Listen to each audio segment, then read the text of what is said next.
મહેસાણાની ઊંઝા એપીએમસીની ચૂંટણીનું પરિણામ જાહેર થઈ ગયું છે, જેમાં પૂર્વ ચેરમેન દિનેશ પટેલનો દબદબો યથાવત રહ્યો છે. મહેસાણા જિલ્લામાં ઊંઝા એપીએમસીની ચૂંટણીના પરિણામો આજે જાહેર થયા, જેમાં દિનેશ પટેલના જૂથના તમામ 10 ઉમેદવારો વિજયી બન્યા. પૂર્વ ચેરમેન દિનેશ પટેલનો દબદબો યથાવત રહ્યો છે. દિનેશ પટેલને બીજેપીએ 5 મેન્ડેટ આપ્યા હતા, જે તમામ જીત્યા છે, જેથી 5 દિનેશ પટેલ સમર્થનવાળા ઉમેદવારોની જીત થઈ છે. મતદાન શાંતિપૂર્ણ રીતે યોજાયું હતું. હું વર્ષોથી અપક્ષ જ લડું છું અને વર્ષોથી ખૂબ જ મને વેપારીઓનો સાથ સહકાર હોય જ છે. લાસ્ટ યર પણ હું સર્વશ્રેષ્ઠ મતેથી જીત્યો હતો. આ વખતે પણ વેપારીઓના સાથ સહકારના લીધે સર્વશ્રેષ્ઠ સૌથી વધારે વટથી હું જીત મેળવીને આવ્યો છું. 10 વર્ષનો વહીવટ જે સારી રીતે કર્યો, ખેડૂતોના હિતમાં કર્યો અને એપીએમસીની જે આવકો પણ જંગી વધારી અને અમે પણ જે ખેડૂત હિતની અંદર, કારણ કે અમારે ગામડાઓને જે સહકારી મંડળીના કેન્ડિડેટ તરીકે એપીએમસીમાં ખેડૂતો હોય તો એનું હિત સદાય એના માલ સામાનનો સારો ભાવ મળે એ માટેના અમે તરફદારીવાળા હતા. એ ભાજપની જ જીત ગણો, કારણ કે ભાજપ પક્ષના જ અમે વર્ષોથી છીએ. અમારા પ્રમુખો પણ તમને જણાયા, એટલે અમે ભાજપ પક્ષના જ વળેલા છીએ.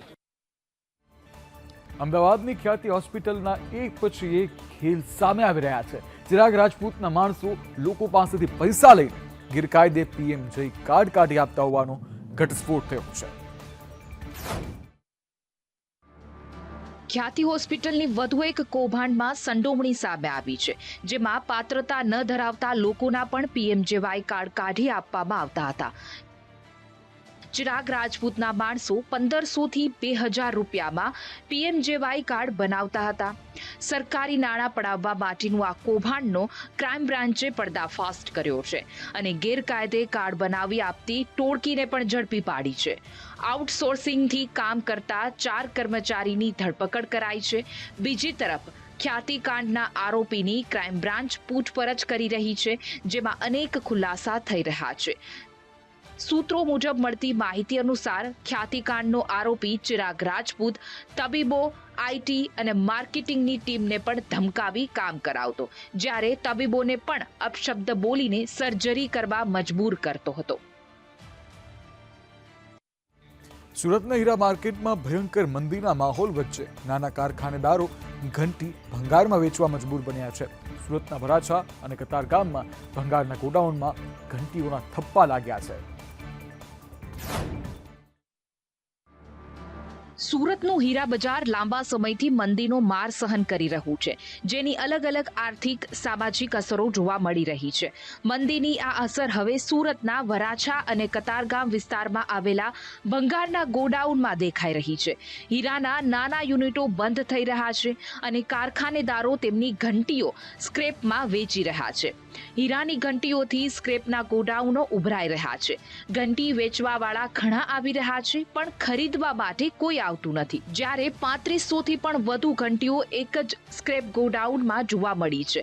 મંદીને કારણે ઘણા બધા કારીગરોએ હીરાનો ધંધો છોડીને અન્ય જગ્યાએ રોજગારી માટેની તલાશ આદરી દીધી છે.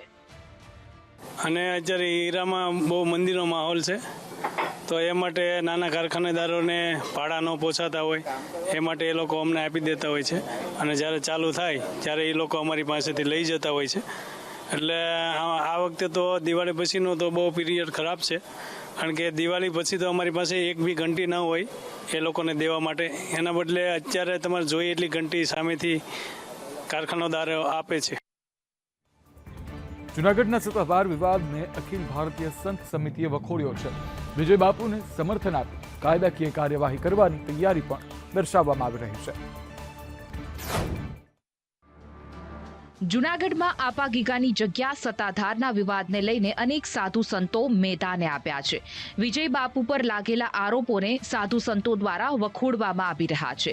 ત્યારે અખિલ ભારતીય સંત સમિતિના સંતોએ સત્તાધાર જગ્યાની મુલાકાત લીધી હતી અને વિજય બાપુને સમર્થન આપ્યું છે. પહેલી વાત તો એ છે કે સંત સમિતિ અને ખૂબ જ સખત શબ્દોમાં આકરી રીતે વખોડે છે.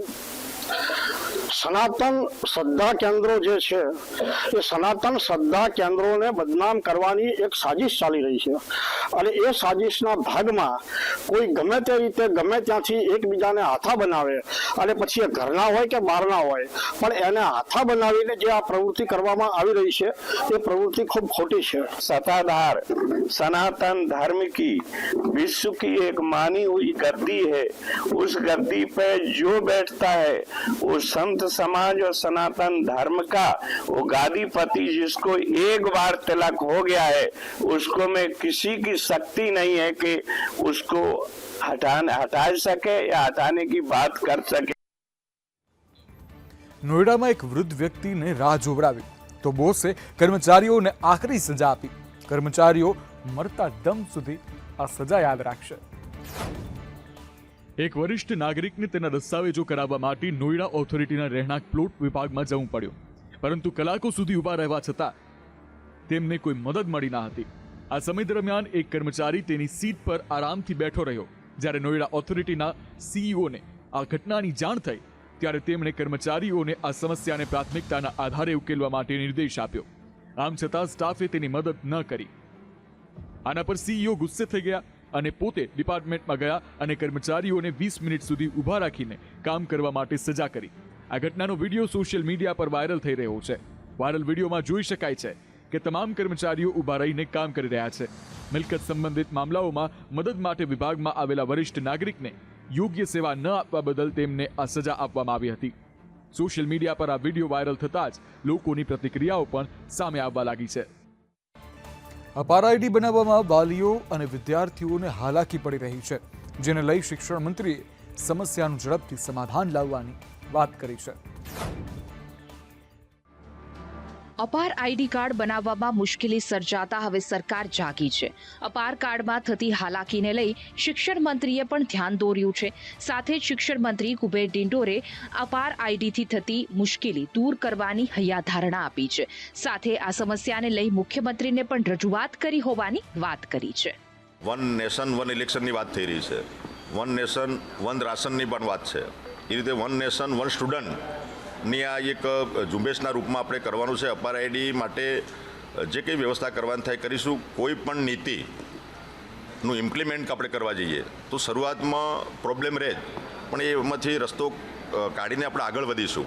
અત્યારે જે વિદ્યાર્થીઓનો જે જન્મ તારીખ અને આધાર કાર્ડ એની સાથે આ લિંકિંગ કરવાનું છે, એટલે એમાં જે કંઈ અલગ અલગ ડોક્યુમેન્ટમાં જે પ્રોબ્લેમ છે અથવા એક સૂત્રતા નથી, એક સમાનતા નથી, એના માટેના જે કેટલીક રજૂઆતો પણ અમારા પાસે આવી છે। મેં પણ એક સ્કૂલોની મુલાકાત લઈને એ દિશામાં શું કરી શકાય એના માટે પ્રયત્નો કરીને માન્ય મુખ્યમંત્રીશ્રીને પણ વાત કરી છે। આવનારા સમયમાં શિક્ષણ વિભાગ, આપણું વહીવટીતંત્ર સાથે મળીને અપાર આઈડી માટે એક ઝુંબેશના રૂપમાં લઈને આપણે આગળ વધીશું।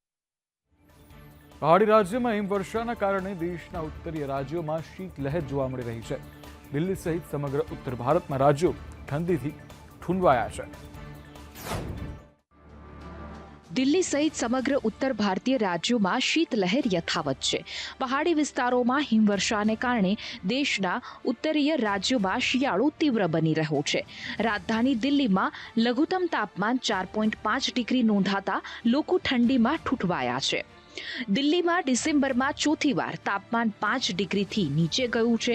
નોઈડામાં વધતી ઠંડીને ધ્યાનમાં રાખીને શાળાઓના સમયમાં પણ ફેરફાર કરાયો છે। સવારની તમામ શાળાઓ હવેથી સવારે 9 વાગ્યાથી શરૂ કરવામાં આવશે। પહાડી રાજ્ય હિમાચલ પ્રદેશ અને જમ્મુ કાશ્મીરમાં પણ તાપમાન 0થી નીચે ગયું છે। શ્રીનગરમાં સતત બીજી રાત્રે -3.4 ડિગ્રી તાપમાન નોંધાયું છે। ગુલમર્ગમાં -4 ડિગ્રી, પહેલગામમાં -5 ડિગ્રી તાપમાન પહોંચ્યું છે।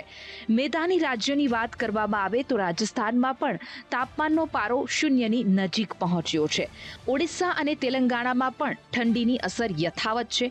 તેલંગાણાના આદિલાબાદમાં લઘુત્તમ તાપમાન 5.2 ડિગ્રી નોંધાયું છે, જ્યારે પંજાબ અને હરિયાણામાં પણ લઘુત્તમ તાપમાન નીચે ગયું છે।